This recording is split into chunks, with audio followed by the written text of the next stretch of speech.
Badan Meteorologi, Klimatologi, dan Geofisika (BMKG) merilis waspada potensi cuaca ekstrim dalam pekan ini hingga 8 Oktober nanti. Lebih lengkap, kita sudah bergabung dengan Guswanto, Deputi Bidang Meteorologi dari BMKG. Selamat pagi, Pak Guswanto. Terima kasih sudah menyediakan waktu pagi ini bersama kami di Kompas Pagi.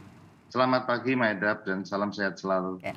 Pak, langsung saja saya tanya, apa saja potensi cuaca yang harus kita waspadai sampai hari Sabtu nanti, terutama untuk di wilayah Jakarta? Baik, potensi bencana hidrometeorologi akibat cuaca ekstrim yang perlu diwaspadai, yaitu yang pertama adalah genangan air, karena nanti cuaca ekstrim yang terjadi itu adalah curah hujan tinggi, lebat, kemudian angin kencang ya. Jadi yang pertama yang diwaspadai adalah tentang genangan air, kemudian banjir, kemudian bencana yang lain misalkan karena angin kencang, pohon, kemudian dan lain sebagainya itu baliho itu kemungkinan terdampak dengan adanya angin kencang. Ada angin oke. Tapi fakta dari perakiraan cuaca sampai 8 Oktober nanti, tepatnya hari Sabtu, BMKG sudah merilis ada potensi awan cumulonimbus, kemudian juga potensi gelombang laut, dan juga sejumlah rekomendasi. Apa-apa saja Pak perakiraannya? Betul. Jadi kalau kita sampaikan pada tanggal 2 sampai 8 itu kita membaginya menjadi beberapa itu, Maedap. Yang pertama untuk cuaca ekstrim dengan hujan lebat ya. Itu kita lihat ada beberapa wilayah misalkan Aceh, hampir seluruh Indonesia ini, 29 provinsi. Namun untuk tanggal 1 sampai tanggal 4 kemarin Sumatera Barat, Bengkulu, Jawa Barat itu dan DKI yang perlu diwaspadai. Kemudian tanggal 4 sampai 6 nanti kita juga masih mewaspadai Aceh, DKI Jakarta, Jawa Barat, dan Banten untuk terjadinya cuaca ekstrim akibat hujan lebat. Kemudian kalau kita melihat tentang gelombang laut, kita melihat untuk dampak daripada gelombang laut ini masih berpotensi terjadi dengan 2,5 sampai 4 meter. Itu kalau masih terjadi di Selat Malaka, kemudian perairan utara Sabang, perairan barat Aceh, perairan barat Simelu, Mentawai, perairan barat Lampung, Bengkulu, Samudra Hindia Barat, Selat Sunda bagian barat dan selatan, serta Banten dan Jawa Timur. Dan yang terakhir adalah Selat Bali Lombok, perairan Bali hingga Nusa Tenggara. Ini untuk yang gelombang tinggi 2,5 sampai 4 meter. Kemudian untuk penerbangan biasanya kita menggunakan identifikasi pertumbuhan awan cumulonimbus, coverage-nya kita lihat ya, Maedap, bahwa untuk coverage untuk terjadinya gangguan awan CB biasanya mengganggu penerbangan.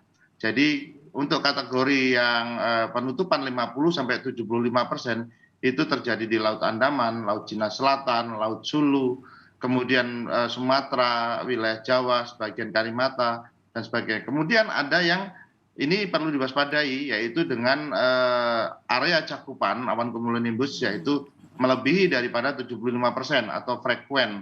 Ini biasanya akan dihindari oleh maskapai. Yang pertama ada di Samudra Hindia Barat Daya, Pulau Sumatera, Papua bagian tengah. Itu kira-kira perakiraan yang diberikan. Pak Guswanto, apakah informasi ini sudah sampai ke otoritas terkait tadi soal potensi awan cumulonimbus? Apakah sudah disampaikan kepada otoritas penerbangan dan potensi hujan dengan intensitas tinggi juga 4 sampai 6 Oktober ini di Aceh, Jakarta, dan juga Banten? Apakah ini sudah sampai? Informasinya sudah tersampaikan ke otoritas terkait?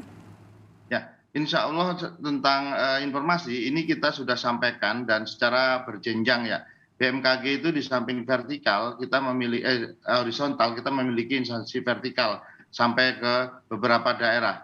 Ada salah satu bukti seperti DKI Jakarta sendiri itu sudah mengeluarkan informasi berdasarkan siaran pers BMKG tanggal 28 itu DKI waspada, itu sudah dikeluarkan beberapa hari yang lalu oleh BPBD DKI. Ini salah satu contoh bahwa mereka sudah merespon. Kemudian ada beberapa wilayah daerah juga sudah mengeluarkan informasi tentang perakiraan waspada dari Pemdanya. Misalkan ada dengan SK surat gubernur maupun bupati.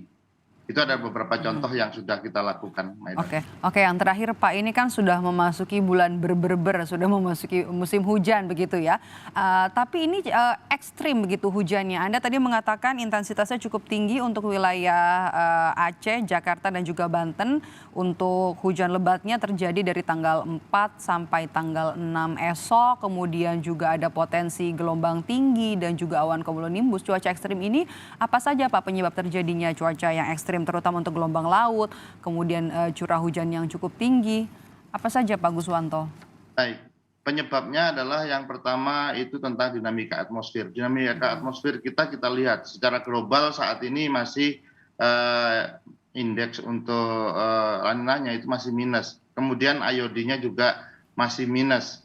Kemudian di samping itu ada 2 hari yang lalu itu aktif gelombang Kelvin ya. Itulah yang membawa uap air lebih banyak ke wilayah Indonesia bagian barat. Di samping itu kita juga di Indonesia masih mengalami Madden-Julian Oscillation sampai 30 hari ke depan, Juli, Agustus, September, dan ini masih berlangsung ya. Artinya suplai daripada uap air ini dikontrol oleh gelombang fenomena-fenomena global dan regional tadi. Sedangkan dari sisi lokalnya sendiri, memang Indonesia saat ini kan sudah memasuki musim kemarau, yaitu musim penghujan, musim penghujan, yaitu sekitar 40 sampai 45% wilayah Indonesia telah memasuki musim hujan 2022-2023, yang nanti puncaknya akan kita prediksi yaitu di Januari 2023. Oke, yang terakhir singkat saja Pak, apa yang harus diwaspadai dan juga dipersiapkan oleh masyarakat kalau sekarang sedang menonton acara ini dan juga mengetahui informasi perakiraan dan juga potensi cuaca ekstrim sampai hari Sabtu nanti?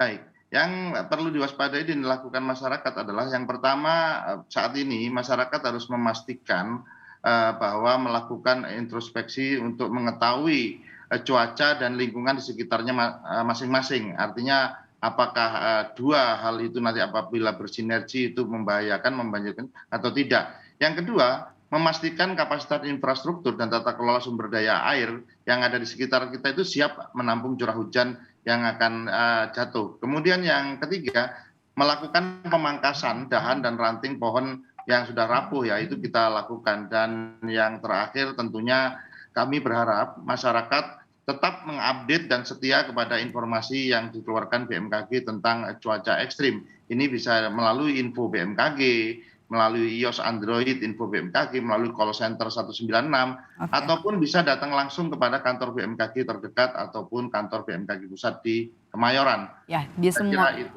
semua sosial media itu informasinya bisa didapat langsung di-share oleh pihak BMKG ya, Pak Guswanto. Baik, terima kasih sudah bergabung bersama kami, Guswanto, Deputi Bidang Meteorologi dari BMKG. Sehat selalu, Pak Guswanto. Terima kasih kembali, Maida. Selamat pagi.